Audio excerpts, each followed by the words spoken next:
Hello, welcome to New Life Today. I am Pastor Gregg Tipton, and it is so good to be back with you. It has been a little while since we have been able to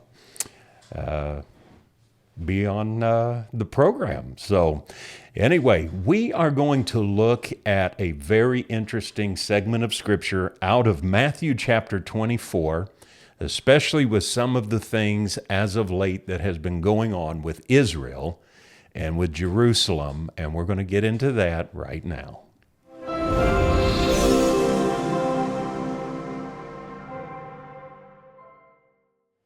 In Matthew 24, Jesus, and I know I've covered this in previous videos, but we're just going to kind of go through the scriptures and look at some things. But in Matthew 24, Jesus comes out of the temple with his disciples, and his disciples are they are enamored with the beauty of the temple, and they tell Jesus, as they're sitting there, how beautiful the temple is and how gorgeous it is and all its array. And of course, the historian Josephus tells us that it was a magnificent, magnificent building that as you would come into, kind of crest over the hill coming into Jerusalem, you'd see that building there in the distance and the beauty of it. And Jesus tells them, says there's going to come a day when not one of these stones are left on top of the other. Of course, that happened in 70 A.D. when Titus ransacked Jerusalem, and they destroyed it and tore down the temple, the walls, and burnt the temple, and it's quite an interesting study. But Jesus then goes on to talk about things that will happen in the future and stuff that's going to take place in future events. And in verse 3 he says, as he was sitting on the Mount of Olives, the disciples came to him privately, saying, "Tell us, when will these things happen, and what will be the sign of your coming and of the end of the age?" So Jesus had told them that there was an end that was coming, and things were going to take place, and things were going to happen, and they're now looking to get particulars on that. And Jesus answered and said to them, "See that no one misleads you." Now, I won't go into great detail on this because this isn't where we're going, but one of the defining characteristics and features of the last days is the feature or the characteristic of deception. There is great deception that moves throughout the land. And of course, it's coupled with several other things, and as we read on through this verse of Scripture, we'll see that. But deception is one of the key things that Jesus warns, and he actually does it several times. He warns them, don't be deceived, talking about his disciples. Then he talks about people in general not being deceived. And then he talks about the elect not being deceived. So he covers an array of individuals there about being careful of not falling into deception.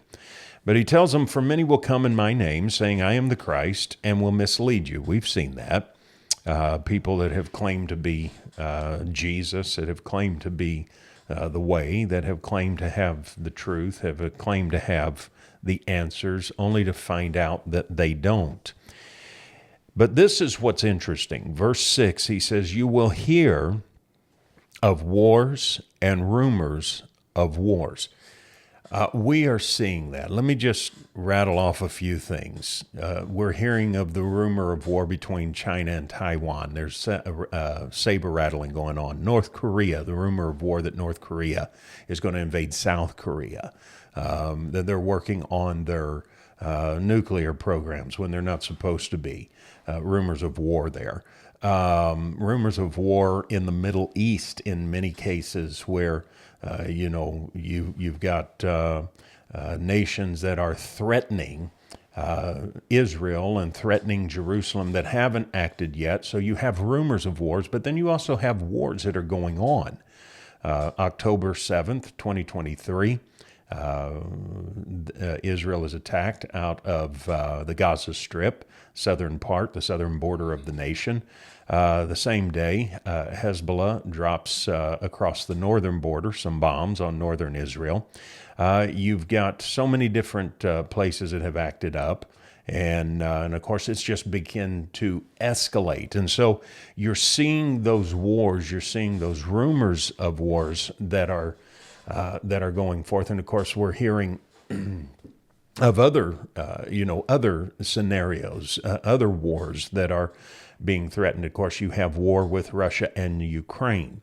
The rumor of the war is that, naturally Poland is worried that if the Ukraine falls, what's next? Are they next? You've got Belarus that is helping Russia. And so you've got so many things that the Bible has told us would begin to happen, and we're seeing it take place and shape up when it comes to wars and rumors of wars. And of course, there's still even more than just the ones that I've mentioned, but these are the ones that have got greater profile, higher profile. We do know that, nations are on alert all over, especially now that there has even been an escalation on the offense of the northern border of Israel, where Hezbollah, which is Iran's proxy, is beginning to really amp things up. And of course, Israel is going to protect themselves, as well they should. Has responded and has responded quite craftily, especially with the latest scenario with cell phones and beepers or things of that nature, where they got in and was able to set off and detonate bombs through those technologies. They set themselves in the chain of technological delivery there. And so you see things that are happening that are escalating, where Jesus here 2,000 years ago tells his disciples that you will hear wars and rumors of wars. But one of the things that's interesting is that Jesus tells them this. He says, "But see that you are not frightened, for those things must take place, but that is not yet the end."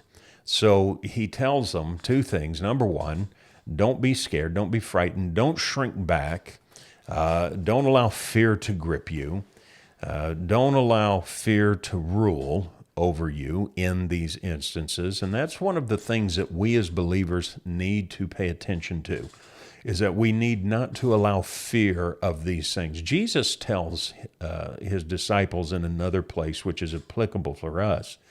He says, "I have made these things known to you before they happen, so that you'll be prepared, so that you'll understand what's going on, and you won't be caught unaware." And so Jesus tells them, don't be frightened, because these things must happen. They must take place. He says, but the end is not yet. Now notice verse 7. He says, "For nation will rise against nation, kingdom against kingdom, and in various places there will be famines and earthquakes." Of course, I could spend all kinds of time talking about the things that have went on that we're beginning to see. Famines are a result of many times natural disasters and catastrophes that take place. So when you have like hurricanes, which is now, there's one that has come through Florida, and it's threatening parts of Tennessee and Georgia and the Carolinas, and it's moving, making its way up. I know yesterday Tallahassee was really bracing for a strong impact from the hurricane that was coming. And so those create natural disasters, or those natural disasters, I should say, create famines. You've got other things, tornadoes that wipe out entire communities, earthquakes that create devastation, that begins to cause famines and lack. And there's so many other ways that we see things happening, where there's shortages of food and shortages of necessities and shortages of things. And Jesus said that these things would happen. And in verse 8, he says, "But all these things are merely the beginning of birth pains." And, I know that when you read this and you look at this, you think to yourself, this is horrible. This is scary. This is worrisome. of what is going on. And Jesus says this is just the beginning of birth pains. Well, birth pains of what? Because birth pains always tell us something is coming. That the birth pains. My wife and I have had some children. Well, she's had some children. I just was there for the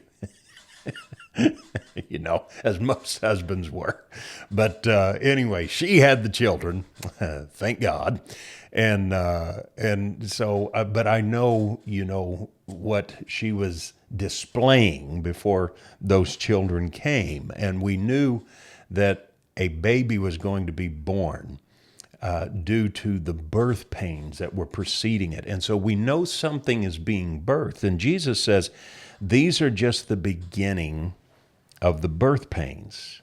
And he then goes on and begins to even give a greater scenario of things that happen through these birth pains, through these things that are birthed. And one of the things that I have learned over the years, and we're going to get into the rest of this in another segment, but one of the things that I have learned over the years is if you're going to ask questions, make sure you really want the answer. Because sometimes we will ask questions with preconceived answers in mind. We think we already know the answer to the question that we're asking, or we at least hope that the answer is going to be what we believe it or we perceive it to be. And the problem is that quite often we will ask questions that we're not prepared for the answer to. And so Jesus' disciples ask him the question, when will these things be? And Jesus doesn't tell them when they will be per se, but he tells them what they will be and what to look for. And a lot of times we look for the when, W-H-E-N, the when. When is it going to happen? And the Lord is trying to prepare us for what is going to happen. Why? So that we are not caught unaware. So Jesus tells them, this is the beginning of birth pains. And he already gives a list. Deception, wars, rumors of wars, nation rising against nation, kingdom against different kingdoms, that there would be earthquakes, there would be famines, there would be things that would take place. But he says, this is just the birth pains. This is the beginning of things. And in the next segment, that is when we're going to get into what is about to be birthed. And so you don't want to miss. Listen, do us a favor. Give us a thumbs up. Give us a like. Make comments if you would. Send us any questions that you have. We'd love to be able to answer questions if we're able to. But we would love to have any questions that you've got. And so send us questions. We'll be more than happy to do our best to answer those biblically and help with maybe greater understanding or greater knowledge. Share these videos. Listen, go back to some of our previous ones. Watch those. We'll be looking for you in our next session of New Life Today. God bless you.